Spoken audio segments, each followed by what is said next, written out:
Namo tassa bhagavato arahato sama sambuddhassa. Namo tassa bhagavato arahato sama sambuddhassa. Namo tassa bhagavato arahato sama sambuddhassa. Yo dhammang desesi adi kalyanang maje kalyanang pariyosana kalyanang ti. Dhamma itu indah pada awalnya, indah pada pertengahannya, dan indah pada akhirnya. Sotihontu Namo Buddhaya. Halo sahabat UBTV dimanapun Anda berada. Selamat berjumpa kembali dengan saya, Pandita Dhammamito Suyanto SPD, dari Majelis Agama Buddha Theravada Indonesia, Magabudi. Pada kesempatan ini, izinkan saya menyampaikan sebuah topik, yaitu indahnya Dhamma.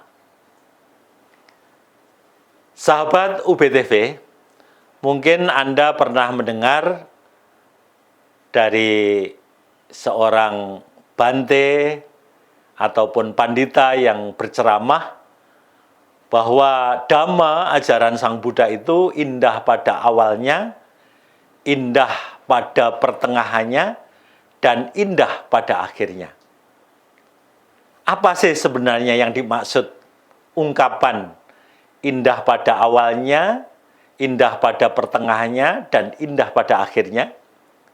Nah, mari kita akan coba untuk bahas ungkapan indah pada awalnya, indah pada pertengahannya, dan indah pada akhirnya itu.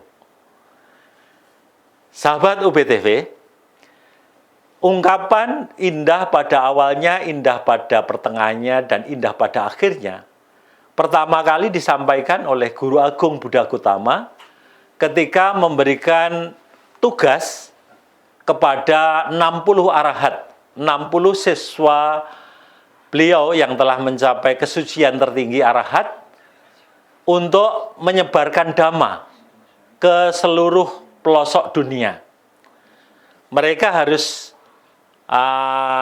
ke daerah atau ke tempat yang berbeda antara satu dengan yang lain, sendirian, untuk membabarkan Dhamma demi kebahagiaan umat manusia dengan ungkapan, babarkanlah Dhamma yang indah pada awalnya, indah pada pertengahannya, dan indah pada akhirnya. Jadi kata-kata itu adalah ungkapan langsung dari Guru Agung Buddha Gautama ketika memerintahkan 60 orang arahat siswa beliau untuk menyebar ke seluruh pelosok dunia ini untuk mengabarkan, untuk menyebarkan Dhamma, ajaran beliau. Lalu apa yang dimaksud dengan indah pada awalnya, indah pada pertengahannya, dan indah pada akhirnya? Nah, ungkapan itu sebenarnya berhubungan dengan 3 aspek Dhamma. Bahwa belajar Dhamma menurut agama Buddha itu meliputi 3 aspek. Yang pertama disebut pariyati Dhamma. Pariyati Dhamma artinya belajar Dhamma secara dalam aspek teori. Apa maksudnya belajar Dhamma dalam aspek teori? Ya, ketika kita membaca, mendengarkan khotbah atau Dhamma desana, kemudian berdiskusi Dhamma, atau berbincang-bincang Dhamma, misalnya ada sarasehan, ada seminar tentang Dhamma, itu semua adalah belajar Dhamma secara teori atau aspek teori, atau disebut pariyati Dhamma. Nah, aspek pertama belajar secara teori inilah yang disebut dengan indah pada awalnya. Artinya apa? Ketika kita belajar Dhamma secara teori, begitu tadinya tidak tahu menjadi tahu, tidak mengerti menjadi mengerti, tidak ngeh menjadi ngeh, maka di sana ada kepuasan, ada kesenangan, ada kebahagiaan. Tadinya tidak tahu menjadi tahu, tadinya tidak mengerti menjadi mengerti, tadinya tidak ngeh menjadi ngeh. Itu sebenarnya terjadi peristiwa dalam batin kita, dalam pikiran kita, kekaguman, atau merasa wah, atau merasa luar biasa sekali. Karena itu secara historis, siswa-siswa Sang Buddha pada awal pertemuannya dengan sama Sang Buddha, kemudian mendengar khotbah Sang Buddha pertama kali, itu mereka merasakan sekali. Yang tadinya tidak ngerti menjadi mengerti, yang tadinya tidak tahu menjadi tahu, yang tadinya tidak ngeh menjadi ngeh. Itu ada proses dalam batin, dalam pikiran mereka, rasa puas, rasa tergiur, rasa bangga, dan bahkan mereka membuat ungkapan dengan pembabaran dhamma yang diberikan oleh Sang Buddha itu.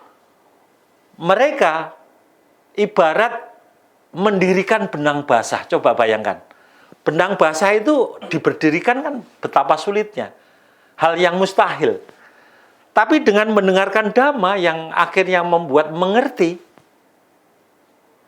ya seperti benang basah yang diberdirikan sehingga bisa berdiri menjadi tegak. Itulah kenikmatan, kepuasan, kebahagiaan orang yang tadinya tidak tahu menjadi tahu, tadinya tidak mengerti menjadi mengerti, tadinya tidak ngeh menjadi ngeh. Dan akhirnya berintrospeksi betapa dirinya masih tertinggal, betapa dirinya masih bodoh, betapa dirinya masih jauh dari kebenaran, masih jauh dari pencerahan. Inilah aspek yang pertama. Dhamma itu indah pada awalnya, artinya adalah dhamma dalam aspek teori. Belajar mengerti dhamma secara teori itu sudah membuat bahagia luar biasa. Itulah indah pada awalnya. Nah, untuk yang berikutnya, mari kita tunggu yang satu ini.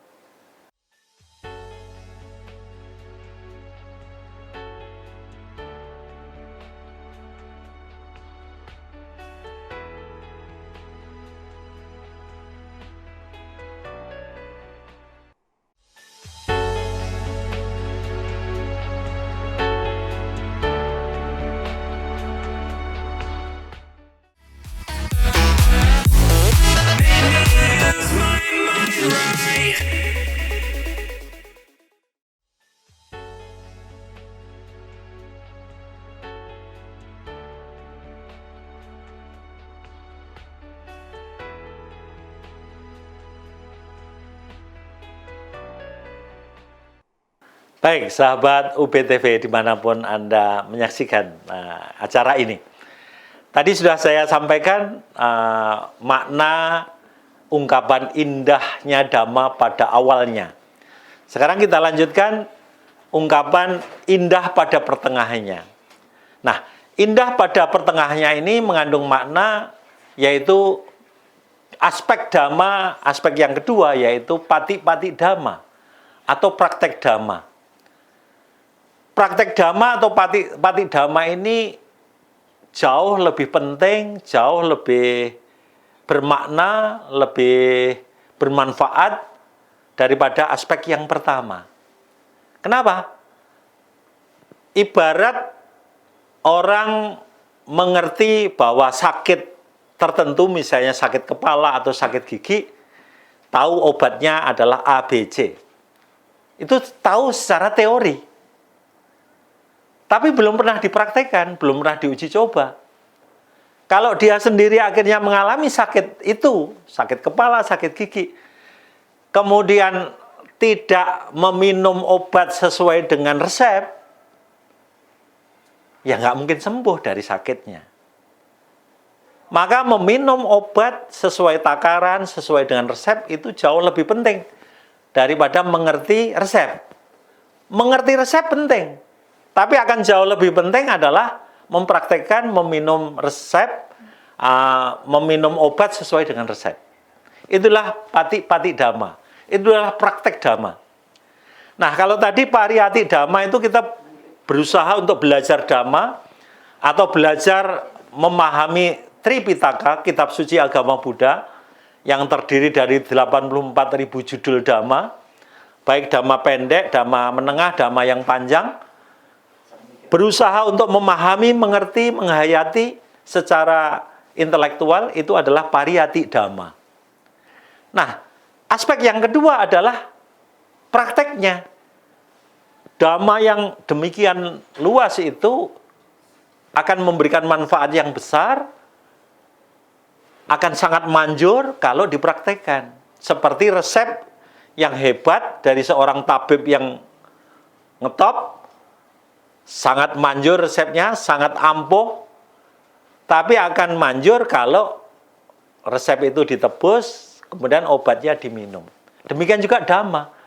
Dhamma ajaran Sang Buddha yang secara teori ada 84.000 judul dhamma itu, sebenarnya kalau diringkas, ya hanya dalam 3 kalimat saja.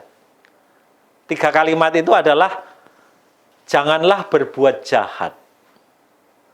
Yang kedua, perbanyaklah perbuatan baik. Yang ketiga, sucikan hati dan pikiran. Nah, praktek dari dhamma yang sangat luas itu, bagaimana menjaga agar kita tidak berbuat jahat melalui pikiran, ucapan, maupun badan jasmani. Kemudian selalu berbuat baik melalui pikiran, ucapan, maupun badan jasmani. Dan yang ketiga adalah berusaha untuk menyucikan batin dan pikiran, hati dan pikiran. Nah, kalau ketiga hal itu dipraktekkan terus-menerus, ya kita ibaratnya memegang Tipitaka di dalam diri kita, di dalam batin kita. Nggak usah megang Tipitaka secara fisik, karena Tipitaka itu 3 almari besar, nggak mungkin mampu kita pegang. Ya, tapi maknanya hanya 3 kalimat itu. Kalau itu selalu ada dalam batin kita dan menjadi pedoman hidup kita, tidak berbuat jahat, selalu berbuat baik, menyucikan hati dan pikiran, sama dengan kita memegang Tipitaka. Itulah praktek dari dhamma. Lebih konkretnya praktek dari dhamma itu dimulai dari yang pertama, yaitu kerelaan atau dana. Yaitu beramal baik, membantu sesama yang membutuhkan, ya, menolong, berdana, beramal. Bisa berdana materi, bisa berdana uang, bisa berdana tenaga, terutama kalau ada bencana, ada sahabat kita, saudara kita yang kekurangan, yang kesulitan, kita bantu. Itu adalah kerelaan, berdana. Kemudian yang kedua adalah kemoralan, menjaga sila. Ya, umat Buddha, umat awam punya sila 5, yaitu tidak membunuh makhluk hidup apapun, tidak mencuri, mengambil barang yang tidak diberikan, kemudian tidak berzina, atau memuaskan nafsu seks secara salah, kemudian tidak berbohong, termasuk memfitnah dan berkata kasar, kemudian tidak bermabuk-mabukan. Menjaga kemoralan. 5 sila ini kalau dijaga, maka kita akan terbebas dari segala bentuk kejahatan. Ya. Kemudian bawana, mengembangkan meditasi, mengolah pikiran, batin kita melalui meditasi. Meditasi sangat penting untuk membuat kedamaian hati kita. Kedamaian hati kita, ketentraman jiwa kita, itu tidak bisa terpuaskan dengan berbagai hiburan, tontonan. Tapi harus digeladi, dikendalikan melalui meditasi atau bawana. Ya. Kemudian yang lebih tinggi lagi yaitu mengasah kebijaksanaan. Mengasah panya supaya timbul kebijaksanaan. Nah, prakteknya adalah dana, sila, samadhi, panya. Itu adalah praktek dhamma. Aspek yang kedua yaitu pati dhamma. Nah, kalau kita sudah melaksanakan, mempraktekkan dalam kehidupan sehari-hari, itu ibaratnya kita meminum obat sesuai dengan resep. Hasilnya akan tampak, akan dirasakan langsung. Betapa besar manfaatnya. Ya, contoh sederhananya, orang yang telah belajar teori bahwa kemarahan itu tidak ada gunanya. Orang yang marah-marah, yang membenci itu ibarat mengusir tikus dengan membakar rumahnya sendiri. Coba, kita ingin mengusir tikus tapi dengan cara membakar rumahnya sendiri. Itulah orang yang pemarah, orang yang selalu membenci, dendam, tidak mendapat solusi yang terbaik. Tapi setelah mengerti, kemudian kita coba dengan meditasi, dengan perenungan, menjaga, mengendalikan diri amarah. Akhirnya apa? Biasanya mendengar sesuatu yang tidak enak di telinga, tidak enak di hati, sudah timbul marah, akhirnya bisa mampu mengendalikan diri. Nah, kita bisa merasakan, sekarang saya sudah bisa sedikit mengendalikan diri. Marah saya sudah berkurang. Kalau seminggu biasanya tiap hari, ini seminggu hanya sekali. Luar biasa kalau bisa merenungkan itu. Ya, itu praktek dari Pati-Pati Dhamma, praktek Dhamma. Nah, sahabat UPTV, tinggal satu lagi, yang ketiga. Akan kita tunggu setelah yang satu ini.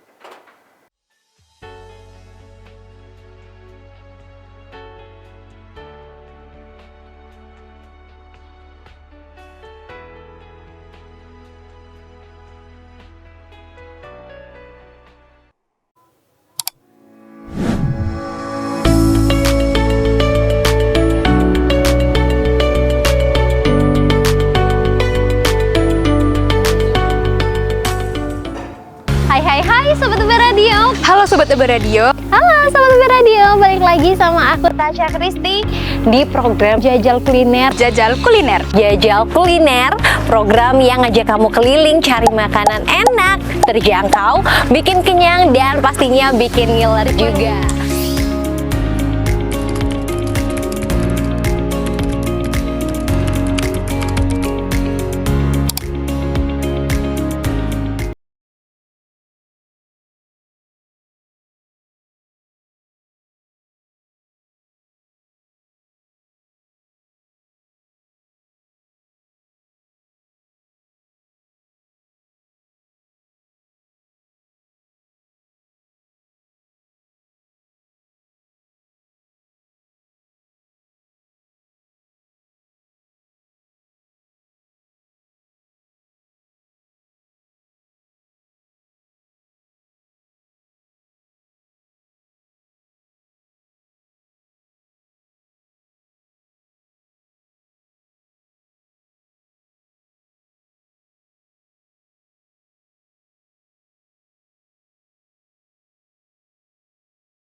Ya, baik, sahabat UPTV. Kita lanjut untuk pembahasan Dhamma itu indah pada akhirnya. Apa yang dimaksud ungkapan indah pada akhirnya? Yaitu menyangkut aspek Dhamma yang ketiga, disebut Patiweda Dhamma. Patiweda Dhamma itu artinya adalah aspek hasil dari teori dan praktek. Setelah kita belajar teori secara pariyati, kemudian belajar secara praktek, mengamalkan dalam kehidupan sehari-hari, maka yang tidak kalah pentingnya adalah aspek yang ketiga, Patiweda Dhamma, merasakan hasil dari belajar teori maupun praktek itu.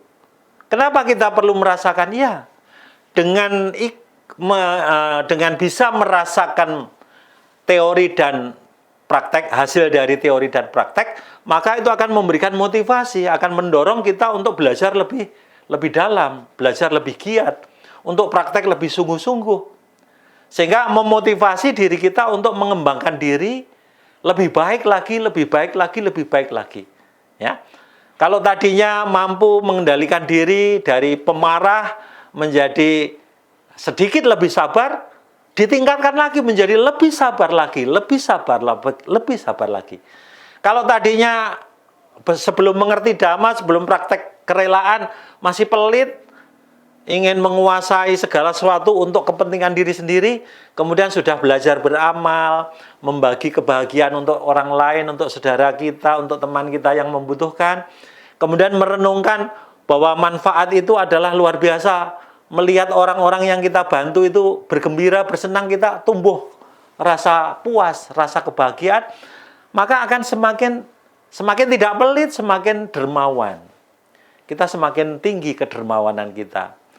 Kemudian dengan praktek kemoralan, menjaga Pancasila Buddhis, tadinya masih bolong-bolong misalnya, ya akhirnya lebih ketat. Kita lebih menjaga, lebih tinggi lagi. Jadi praktek damanya bisa lebih tinggi, lebih tinggi. Nah, untuk mengasah kebijaksanaan melalui meditasi juga akan semakin meningkat, semakin meningkat, semakin meningkat. Itulah aspek yang ketiga, Pati Weda Dhamma. Yaitu mengerti, menyadari atau merasakan hasil dari teori dan praktek Dhamma. Nah, dengan demikian 3 aspek Dhamma, aspek teori, aspek praktek, dan aspek hasil ini ketiga-tiganya adalah penting untuk selalu membuat diri kita meningkat. Bertambah baik, bertambah baik, bertambah baik. Bertambah bijak, bertambah bijak, bertambah bijak. Harusnya demikian. Sampai kita mencapai kesempurnaan. Ya, sampai mencapai kesempurnaan. Kenapa? Ya, aspek yang pertama yaitu belajar Dhamma secara teori. Kalau mengerti Dhamma secara teori, itu akan mendorong batin kita, pikiran kita, untuk terbebas dari 3 akar kejahatan yang namanya loba, dosa, moha. Loba itu keserakahan, kemudian dosa itu kebencian, moha itu kebodohan batin. Nah, biang kerok dari penderitaan umat manusia itu berasal dari 3 akar kejahatan itu, yaitu keserakahan, kebencian, dan kebodohan. Nah, itu dibawa untuk terbebas. Untuk Pati-Pati Dhamma, praktek Dhamma itu adalah berusaha melenyapkan 3 akar kejahatan itu. Yaitu keserakahan, kebencian, kebodohan, berusaha untuk dilenyapkan. Sedangkan aspek yang ketiga, Pati Weda Dhamma adalah pelenyapan atau hasil dari pelenyapan 3 akar kejahatan itu, loba, dosa, moha, ya tidak lain adalah dicapainya kesucian.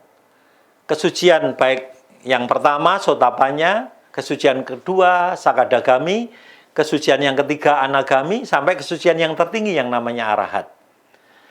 Dicapainya kesucian sotapanya, sakadagami, anagami, arahat itu adalah hasil dari Pati Weda. Hasil dari teori dan praktek Dhamma.